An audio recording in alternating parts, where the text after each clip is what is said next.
धर्म और गाय, ये दो चीज़ें सबको याद आने लग जाती है, पर वास्तविकता में हमारी गौ माता के साथ है कौन? आज गौ माता को कौन समझना चाह रहा है? गाय देश की राजधानी कहिए या अलग अलग स्टेट्स में कहिए, किस प्रकार गायों की स्लॉटरिंग हो रही है, वो एक गौ सेवक और आज के नागरिकों को भी अब ये सूचना मिलने लग गई है कि किस प्रकार से गायों को काटा जा रहा है। तो सबसे पहले तो गौ माता को राष्ट्रमाता घोषित करना चाहिए और गाय माता की हत्या के खिलाफ एक ऐसा सख्त कानून बनाना चाहिए जिससे जितने भी ये तस्कर हैं, जितने भी स्लॉटरर्स हैं, गाय को काटने वाले हैं, जो अवैध ये काम करते हैं, उनके मन में इतनी दहशत हो जाए कि वो गाय के पास जाने से भी पहले 10 बार विचार करें। मैं ये मानता हूँ आने वाली सरकार जिसकी भी हो, लेकिन अगर सनातन धर्म की बात है तो सनातन धर्म की मूल धरोहर गौ माता को आप नकार नहीं सकते। आप गौ सेवकों की सेवा को नकार नहीं सकते। काउ प्रोटेक्शन फोर्स की आज देश में ज़रूरत है, हर स्टेट में ज़रूरत है। काउ प्रोटेक्शन फोर्स का ऐलान होना चाहिए। मैं ये मानता हूँ जो व्यक्ति आप बीजेपी से हैं तो मैं बीजेपी के सभी नेताओं से ये विनती करना चाहूँगा, आप धर्म पे कार्य कर रहे हैं, हम अच्छी तरह परिचित हैं, लेकिन आज गौ माता की बारी है। अब गौ माता के लिए और देर नहीं हो सकती। मैं सिर्फ यही कहना चाहूँगा, गौ माता को न्याय दिलवाओ।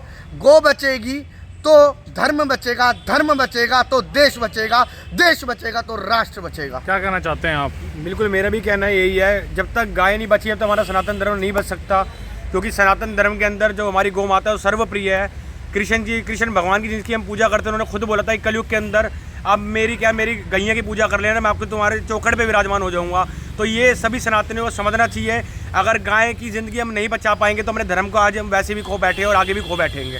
तो मैं यही बोलना चाहूँगा, सरकार जिसकी भी आए, जो गाय की हत्या करेगा उस पर सख्त से सख्त कानून बने, सजाए मौत का कानून बने, क्योंकि गौ माता ही हमारी सर्वप्रिय माता है और हमारे धर्म को बचाने के लिए, हिंदू धर्म को बचाने के लिए गौ माता का बचना जरूरी है। तो 2024 से पहले गौ माता के लिए कोई कानून बनाना चाहिए सरकार को? आप बिल्कुल भैया, बनाना चाहिए और अब बनाने की बहुत ज़रूरत है। यदि अब नहीं बनाया तो कहीं ना कहीं जितने भी हम सनातनी हैं, हमारे मन को बहुत ठेस पहुंचेगी और कहीं ना कहीं आप ये कह सकते हैं कि हम जो एक हिंदू राष्ट्र का सपना देखते हैं ना, वो गौ माता पे कानून बनाए बिना अधूरा है, ना कभी पूर्ण हो पाएगा, ना कहने से हो सकेगा।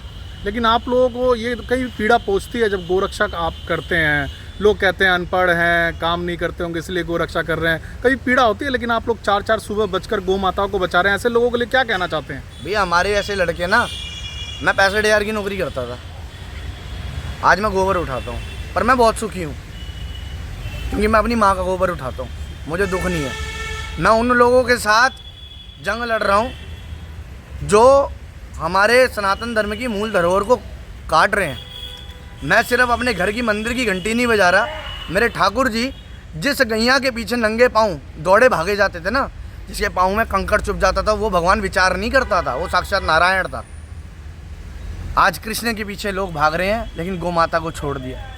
ये सच्चाई आज हमें कबूल नहीं होगी और हर सनातनी को जागना होगा।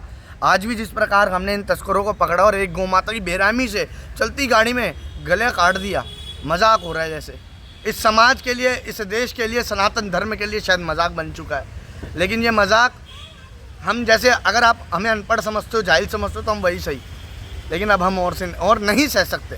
लेकिन सरकार भी, पुलिस भी आप ही लोगों को टारगेट करती है, भले ही गौ तस्करों को पकड़ने के बजाय आपको तंग किया जाता है अगर आप सड़कों पर उतरकर गौ माता की सेवा करते हैं तो।